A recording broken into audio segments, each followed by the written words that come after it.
What's up, ladies and gentlemen, boys and girls of all ages? Today, I figured let's do something a little bit different. Instead of talking about just gaming stuff, let's talk about movies and what movies I would consider to be on the Mount Rushmore of TPG.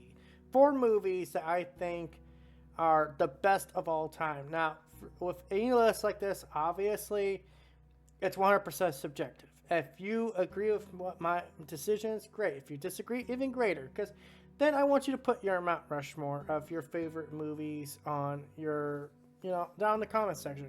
So one of the first movies, when I think about film that just absolutely blew me away when I first saw it, and it's so weird because I think I saw this movie way too young, but it's a movie that's heavily influenced me.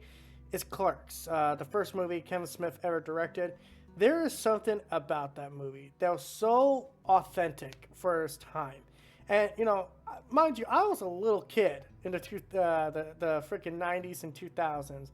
But when I first saw that movie, it was just like, man, there's something about how Kevin Smith directed that movie and how every character felt authentic. Like they had to be like based off someone in real life. Later to find out, a lot of these characters were actually based off things either happened to Kevin Smith or people he actually knew. In fact, a little behind the scenes, little fun fact for you. Originally, Kevin Smith was actually supposed to play the Randall character, but he didn't he didn't think he was a very good actor. Then he met not Brian O'Connor, Jeff Anderson.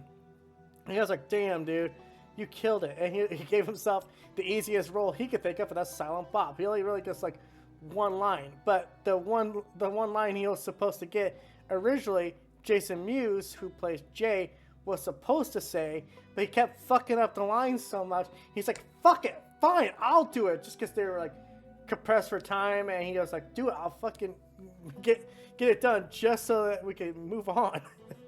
But yeah, Clerks is definitely up there in my Mount Rushmore movies. Next movie, and probably one shocking one if you knew me. It's a movie I swear to God every year I watch almost just automatically, and that's Goodfellas.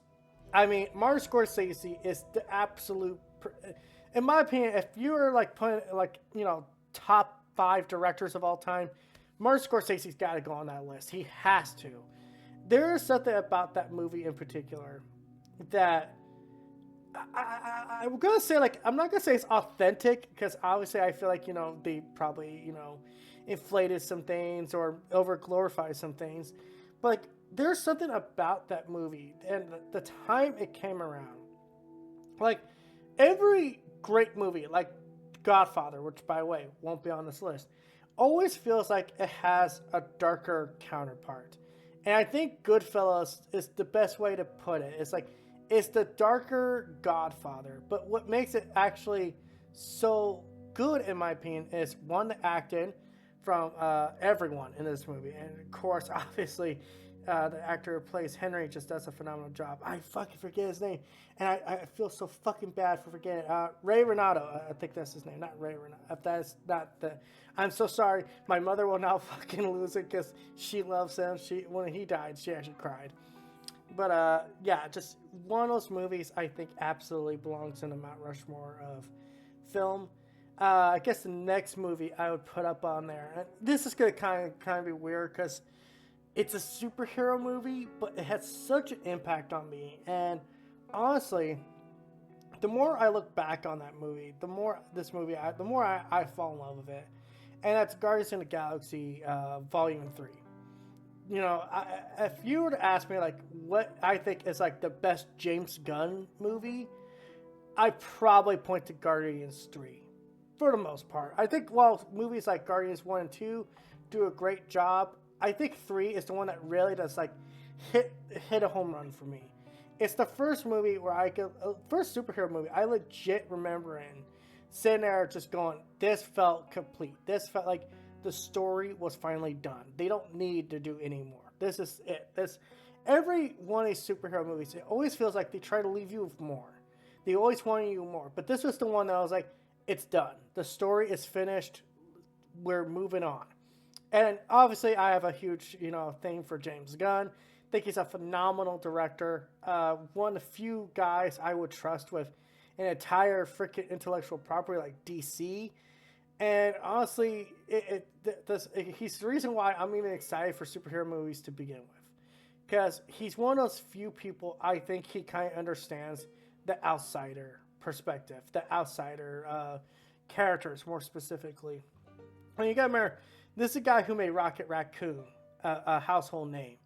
And before Rocket, the like hardcore comic fans really didn't know that much about the Guardians of the Galaxy.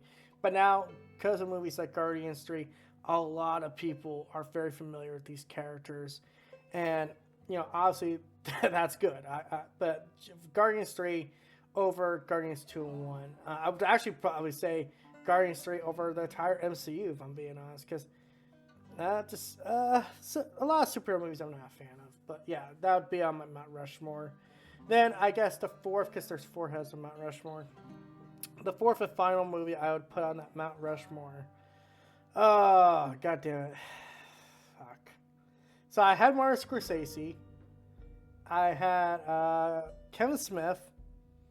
James Gunn. I think I put Quentin Tarantino up on that list. But that becomes the question.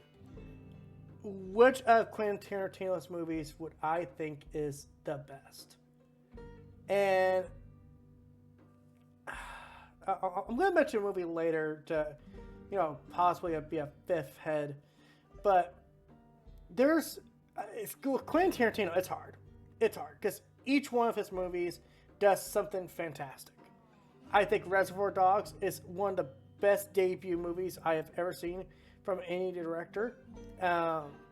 Kill Bill Volume 1 and 2, because technically they're supposed to be the same movie, is absolutely one of my favorite heroine movies, where you have a female lead. And I really love the main actress in that movie. Hateful Eight, while it's a slow burn, there's something about just the slow burn in that movie that's just so good. And I love the payoff for it. God damn. I'm trying to remember all of his movies. And Inglourious Basterds would be one up there for me. But then then there's Once Upon a Time in Hollywood. It's just like, it's so hard. But obviously I left out one in particular. And I think the movie you would probably know, Pulp Fiction. I think that would be my third or fourth, or whatever number we're on. Because Pulp Fiction is just one of those movies that's so different from how traditional Hollywood works. Traditional Hollywood's always, kind of a 3-act structure, but with Pulp Fiction, it's kind of weird how it tells a story, and I like that. I like a story that's told out of sequence if it's done right. This is a movie that does it right. There's actually, I think, online a version of the Pulp Fiction that everything happens in the chronological order it's supposed to happen, and it's so weird. It's so weird. Pulp Fiction is one of those movies that's the more I think about it, it's had such a huge impact on the filmmaking world that you can't deny its existence. It's probably one of the most quoted movies ever. It's one of those movies that it's I wish, it could be studied in film classes. This, you don't have to copy this, but this is proof that you don't have to follow the normal 3-act structure. You don't have to follow a linear storytelling method to get across a great story. And yeah, Pulp Fiction's absolutely on Mount Rushmore. So I mentioned earlier that I would have a fifth movie as a possible replacement. I would probably say actually replacement for Guardians of the Galaxy 3. And it's a movie that actually not that long ago came out, but it was so good. I've actually been tempted to make a review on it. And that's the movie Sinners. This movie is damn near perfect, in my opinion. It's a slow burn at first, but you have to see this movie. You have to see it. And I'm not one of those people who likes to, try to be like a film snob or anything, but I think this is one of those movies that's so good. I don't even want to tell you anything really about it outside of the cast in this movie. All do a fantastic job. Every single fucking one of them does a fantastic job.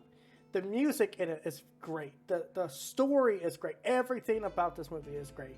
You know what? Actually, yeah, just if like let's say if someone's like, well, you got a fifth head or fourth head, whatever number we're on, The Sinners is on that list, easy, because it's one of those movies that I think also it's great for the time. It's not just great for the time, but it shows that current Hollywood, you don't need to have these multimedia big projects to have a great movie. You just make a good story with great actors and great characters, and it works for itself. It just plays out. It works for itself.